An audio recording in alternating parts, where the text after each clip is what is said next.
Donc vous voyez, vous avez écouté Monsieur Djibril qui est juste à ma droite. Le fait de venir au Canada et faire des reports, ça peut vous poser beaucoup de problèmes. Et c'est très important de suivre ces conseils. Sur ce, vu qu'on a fait cette première partie, on va faire la deuxième partie. Pour les étudiants qui sont déjà en règle, qui ont déjà respecté ce que Monsieur Djibril vient de dire, c'est-à-dire quoi? Ils savent ce qu'ils sont venus chercher au Canada dès le début, depuis le pays. Ils sont venus ici, ils n'ont pas fait de report de session. Ils sont inscrits à l'université.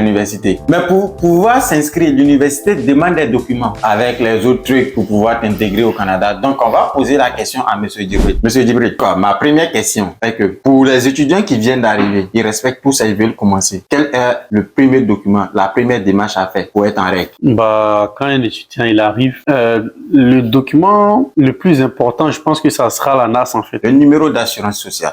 C'est un numéro très important qui te suit partout, que tu veux y aller créer un compte bancaire, ils vont te demander la NAS. Pour des personnes qui arrivent nouvellement et qui veulent créer un compte bancaire, on te demande ton passeport et la NAS ou ton permis d'études qui a été remis à l'aéroport et ta NAS pour créer ton compte bancaire. Quand tu vas vouloir aller t'inscrire à l'école aussi, ils vont te demander la NAS donc pour compléter les dernières démarches parce que l'école où tu vas aller fréquenter, tu as fait la demande d'admission étant à l'extérieur. Oui. Là, tu es arrivé, tu dois aller remplir certaines formalités parce que tu es ici maintenant, tu comprends? Oui. Et ça va te prendre la NAS. Quand tu vas vouloir travailler, la NAS, toujours. Mais attention, c'est un numéro qu'on ne divulgue pas. Tu peux le donner qu'à la banque ou à ton employeur ou peut-être à l'école. Mais c'est pas un numéro qu'on partage parce qu'avec juste ça, on peut te faire ce qu'on veut en fait. Très important ça. Donc, pour faire la NAS, ça peut prendre combien de temps comme ça pour faire la NAS? Pour faire la NAS, ça prend quelques minutes. Quelques minutes. Ouais. Et quels sont les documents pour que dès que tu viens, tu vas aller dans un bureau de Service Canada. Tu vas aller à Service Canada, arriver là-bas, ils vont te demander ton permis d'études qui t'a été remis à l'aéroport et ton passeport. Ces deux documents. Ces deux documents-là, avec ça, on te sort ta NAS. Vite fait. Rapide. Et je voulais rebondir sur ce que vous avez dit concernant la NAS. Quel conseil que vous pouvez donner aux étudiants qui ont déjà fait la NAS pour pouvoir sécuriser cette NAS parce que c'est très très important comme vous l'avez souligné. C'est comme j'ai dit là, tu comprends, c'est pas un numéro dont les gens auront besoin couramment.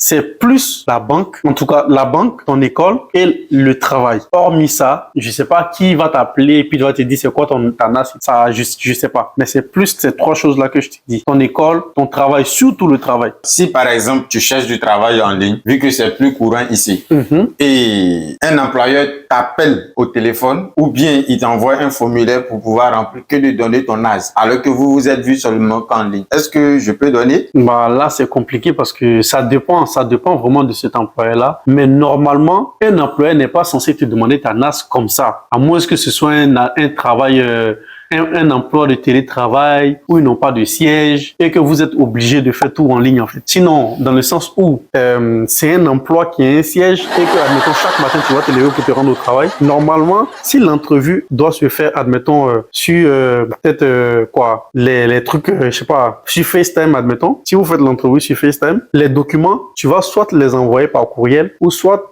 les envoyer toi-même, comment on appelle ça, au lieu de ton travail. Mais généralement, si tu es embauché dans un emploi, ils vont t'envoyer une liste de documents que tu dois ramener. Tu comprends? Mais une fois que tu as pu parler avec l'employeur via une application, quelque chose comme ça, normalement, ça devrait te rassurer de est-ce que c'est quelque chose de fiable, dépendamment de quel type d'emploi. Intéressant ça. Oui, on t'appelle, on te dit oui, monsieur, vous avez eu tel souci ou je sais pas quoi. Est-ce qu'on pourra avoir votre numéro d'assurance sociale et tout au téléphone? Non. Même les numéros de carte bancaire au téléphone, on ne les donne pas en fait. On ne les donne pas au téléphone. Même quand tu appelles une compagnie qui va te faire payer par carte de crédit, il va te dire, attends, permettez-moi, je vous transfère au service sécurisé. Ou il va activer quelque chose qui va sécuriser la ligne le temps que tu donnes ton numéro. Je comprends maintenant. Tu comprends? Vous comprenez les gars? On fait une petite pause ici. D'abord, si vous voulez vous abonner directement, allez-y sur sa page TikTok. C'est +1 +225. Vous allez le voir ici en bas. C'est ça, non? Ouais. Et lâchez déjà un gros pouce bleu. Activez la cloche de notification. Chaque type toujours. Monsieur Djibril, Oui. La deuxième question concerne le logement. Ces temps-ci, on a beaucoup eu cet écho-là,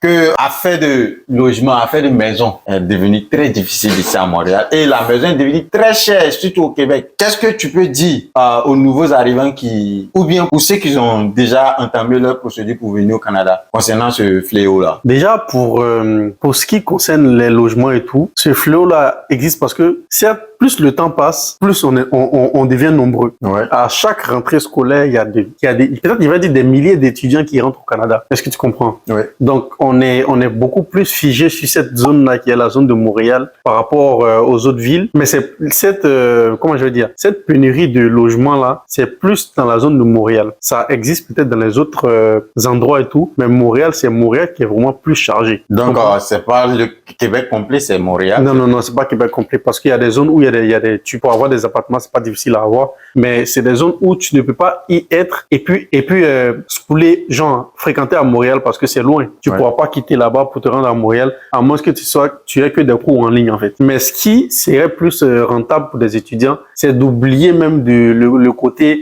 genre je vais chercher un appartement moi seul et tout, ça marchera pas. Donc sur ce côté, quel conseil vous pouvez donner aux étudiants pour pouvoir bien économiser concernant idéalement, c'est de vivre en colocation, de trouver avec des gens. C'est vrai que vivre en colocation, c'est quelque chose de très difficile. Ouais. C'est pas facile. Ouais. Parce que on est tous différents, on a tous nos petits trucs et tout. Donc, vivre avec des gens, c'est compliqué, mais c'est le mental. Il faut que tu te dises que je me sacrifie aujourd'hui pour ça, j'accepte tout ça parce que demain, je veux ça. Tu comprends? Ouais. Pour pouvoir accepter cette vie-là. Parce que certains d'entre nous, au bled et tout, ils avaient des superbes vies, hein. Ils se retrouvent ici, ils peuvent pas prendre un logement tout seul, ils se retrouvent peut-être à vouloir vivre en colocation. Même ton propre ami avec qui vous faisiez tout au pays. Peut-être parce que vous n'habitiez pas ensemble. Alors, poto, t'es où? On se croise dehors, on va faire nos trucs vite fait, chacun rentre chez lui. Venir vivre ensemble, c'est une autre vie. Vivre ensemble, que dit vivre ensemble, ça veut pas dire, il est venu passer un week-end chez toi et tout, hein.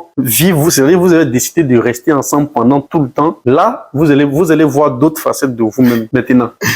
Tout ça, je le dis pour faire comprendre que la colocation, c'est très difficile. Ouais. Voilà, mais pour économiser, on accepte de se lancer là-dedans. Pour rebondir sur ce que M. Djibril a dit, vous les internautes, on vous pose la question pour tous ceux qui sont déjà au Canada et qui vivent en colocation. Mettez vos expériences juste en commentaire pour pouvoir aider vos jeunes frères.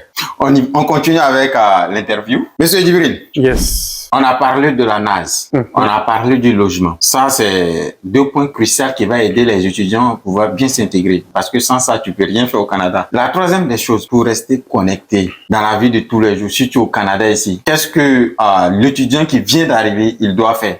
Pour le téléphone d'enfant, bon, sur ce côté-là, tu sais, ça dépend de l'objectif de tout le monde, hein. Moi, personnellement, quand je suis arrivé nouvellement, j'avais une carte SIM, mais ça ne passait pas d'appel. C'était juste pour les textos. Comment ça? Ça se passe jusqu'à maintenant? Bon, ça, je sais plus parce que ça fait longtemps. Et ça, vous payez combien chaque mois? $15. $15 pour les textos seulement illimité? Et pas de connexion? Non, je pense pas que j'avais de la connexion, non. C'était juste pour texter. Et comment vous faites pour rester connecté, pour pouvoir parler aux parents depuis parce que déjà, il y a WhatsApp. Généralement, il y a aucun étudiant qui se présente, qui vient au Canada et que son WhatsApp de son pays ne fonctionne plus. C'est impossible. Ouais, ça c'est vrai. Quand tu arrives, ton WhatsApp du pays, il fonctionne. Ta puce du pays, même, tu peux et puis aujourd'hui, même, je pense que les puces, même, se bloquent même plus. Les puces restent actifs pendant je sais pas combien de temps. Donc, quand tu arrives, tu peux utiliser ton WhatsApp. La maison où tu vas descendre, forcément, il y a la Wi-Fi. Obligatoirement, il y a la Wi-Fi. Ton école où tu vas aller, il y aura forcément la Wi-Fi. Tu comprends? Donc, ça peut être difficile. Dans le sens où tu viens d'arriver, tu ne connais pas le pays. Et à chaque fois que tu dois te déplacer, tu vas forcément utiliser Google Maps pour ne pas te perdre. Tu comprends? Mais moi, quand je me déplaçais, Google Maps à la maison, je fais la recherche de où je vais. Je fais mon screenshot de mon trajet au complet et je sors. Ça, il faut être intelligent pour faire ça. Mais ça, c'est parce que je n'ai pas de connexion. Donc, mais quand ça chauffe, forcément, quand tu es en ville, là, dans les centres d'achat, il y a toujours la Wi-Fi publique. Mais ça risque d'être difficile parce qu'au jour d'aujourd'hui, c'est chaud. Et puis quand on arrive, on est excité.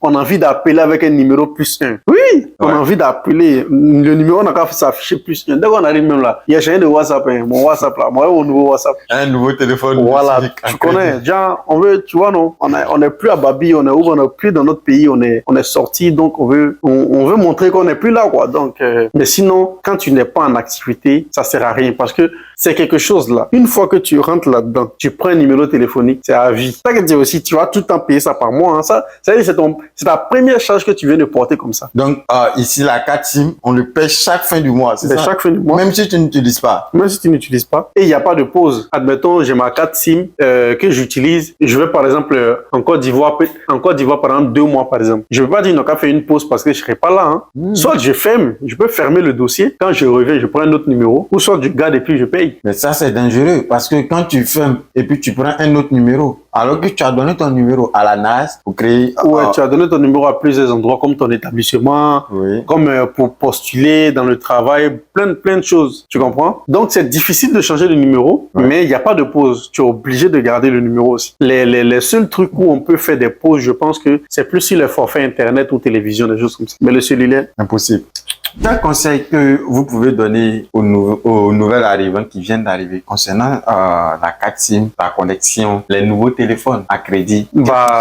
Idéalement, au jour d'aujourd'hui, là, tous les jeunes ont iPhone, hein, ou en tout cas les téléphones récents. Et ces téléphones-là arrivent à prendre les puces d'ici. C'est qu'il y a une chance. Moi, quand j'arrivais, mon téléphone, il marchait pas avec les puces d'ici. Donc là, j'étais contraint de prendre un téléphone qui prend les puces d'ici. Comprends? Oui. Mais sinon, pour ceux qui arrivent là, actuellement, ils ont des téléphones, ils ont un iPhone 12, 13 et tout. Ça prend les puces d'ici. Tu arrives. Si tu veux payer moins cher, il faut que ton téléphone soit déjà à toi. À ce moment-là, avec les compagnies téléphoniques, tu auras des forfaits moins chers parce que tu as déjà ton téléphone. Environ combien?